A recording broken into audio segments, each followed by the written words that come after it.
All right, I'm back again to read to you from Freak the Mighty, and today I'm going to read chapter 10 on page 54, okay? And it's called Rats or Worse. So chapter 10, 54. One thing that happened over the summer, I grew even more. Grim takes a look at me one day and he goes, "All that walking you do, it must be stretching out your legs. And carrying poor Kevin around, that seems to be putting real muscle on you." He's not that heavy. And anyhow, it's not fair everybody always says, "Poor Kevin," just because he didn't grow. Grim gives me this long, sorrowful look, and then he clears his throat and says, "You're quite right. He is a rather remarkable boy. He's memorized almost the whole dictionary. You can ask him anything and he knows what it means." "You don't say," Grim says. And he has this smug look, like maybe Freak is lying and a total goon like me would never get it. But I want to tell him he's wrong about Freak and the dictionary. But instead, I shut my face and I go down under. Grim, he's okay sometimes, like when Tony D chased us into the pond. But most of the time, he thinks he knows everything, which he doesn't.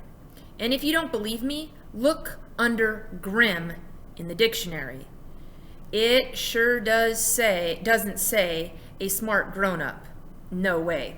So if we go to the dictionary in the back and we look up Grim, right here in the back, page 163, Grim, it says, "A gentleman of old school before they tore it down."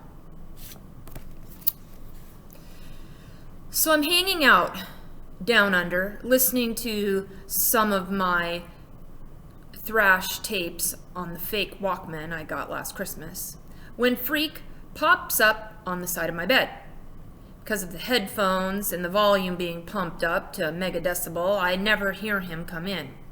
He's just suddenly there, like whoa, and I'll bet I jumped about a foot.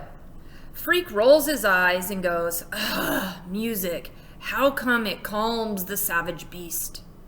"How'd you get in here?" "Would you believe teleportation?" "No." "Then I came down through the bulkhead door like always.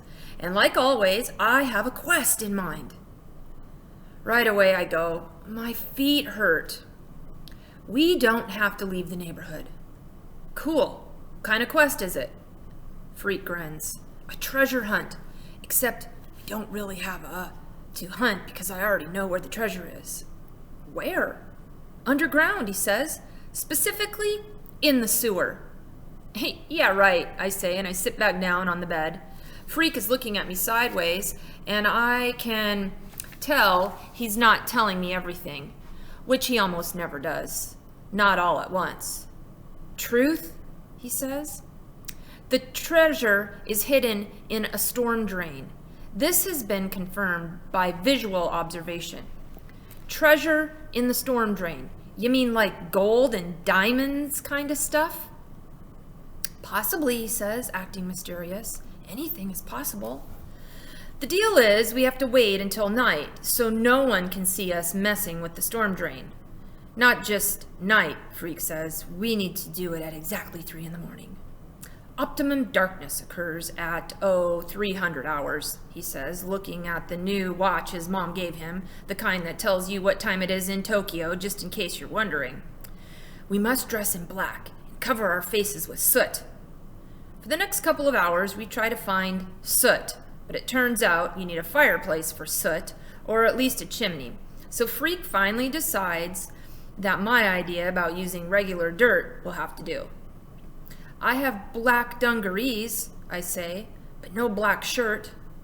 Can I just wear a dirty shirt?" Freak makes a face and says, "What a disgusting idea. Don't worry about the shirt. I'll get you one. Can you manage black socks?" You ever notice how long it takes for things to happen when you know they're supposed to happen? My fake Walkman has a built-in alarm, and I set it for 2 in the morning and wear the headphones to bed. But before you can wake up, you have to fall asleep. and I never do fall asleep because I keep waiting for the alarm to go off, which is, I know, typical butthead behavior. I'm lying awake in the dark on a hot summer night, and I'm thinking, treasure in the sewer. What kind of quest is this, huh? Is Freak completely making this up, or what? Meanwhile, there's this cricket making this creaky cricket noise that normally is okay, except when you're trying to fall asleep and it's not okay, and you want a big can of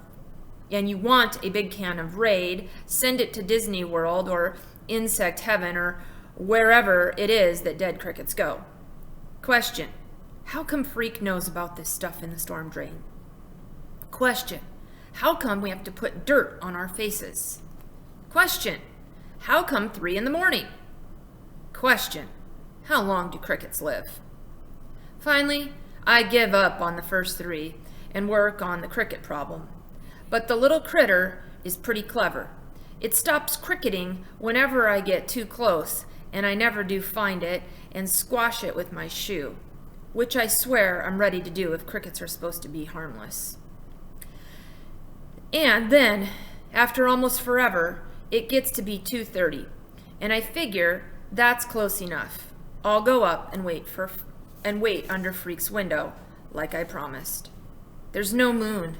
The sky's dark and empty, and the backyards are so lonesome it feels creepy and exciting. The truth is, I've never been out alone at this time of night. I only fall down a couple of times, which isn't bad considering how hard it is to see. And when I get to Freak's bedroom window, he's waiting for me. "You sound like a car wreck," he says. "Here, you better put on this shirt so you don't glow in the dark." Out of the window, he hands me this silly-feeling shirt.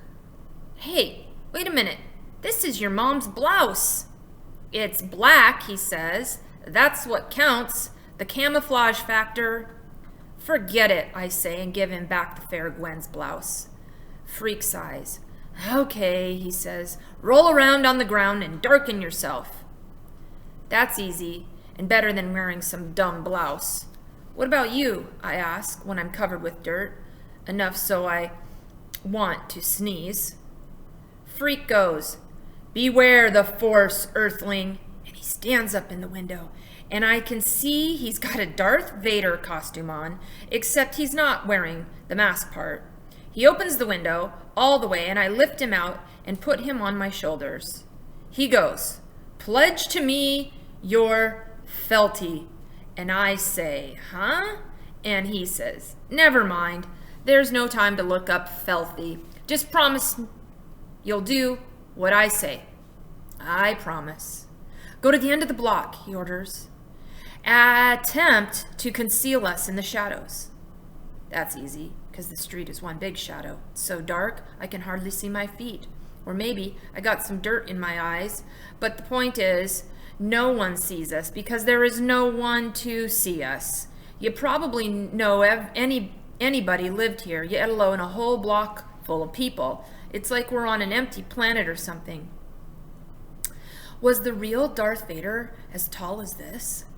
Freak asks from where he's riding high up on my shoulders. "I thought it was just a movie." "You know what I mean." "What's that?" "That is a cat that runs out from under my feet so out of nowhere, sudden, that my heart goes wham." "Was it a black cat?" Freak wants to know. "Too dark to tell," I say. "Are we almost there?" Finally, I figure out it's hard to see because the Darth Vader cape is hanging in my eyes, but by then we're at the end of the block and the storm drain is right there by the curb. "See if you can pull it open," Freak says. He's standing with his arms folded and the expression on his face. Well, he really does look like a pint-sized Darth Vader. I hook my hands in the storm drain grate and give it a heave, but nothing happens. I can't budge it. "Try again," he says, with his arms folded like he's a lord of the universe. I try again, and it's like the grate is superglued or something. No way I can pull it up. Freak is tugging at my leg, and he goes, "Option 2 is now in effect." He reaches inside his little cape.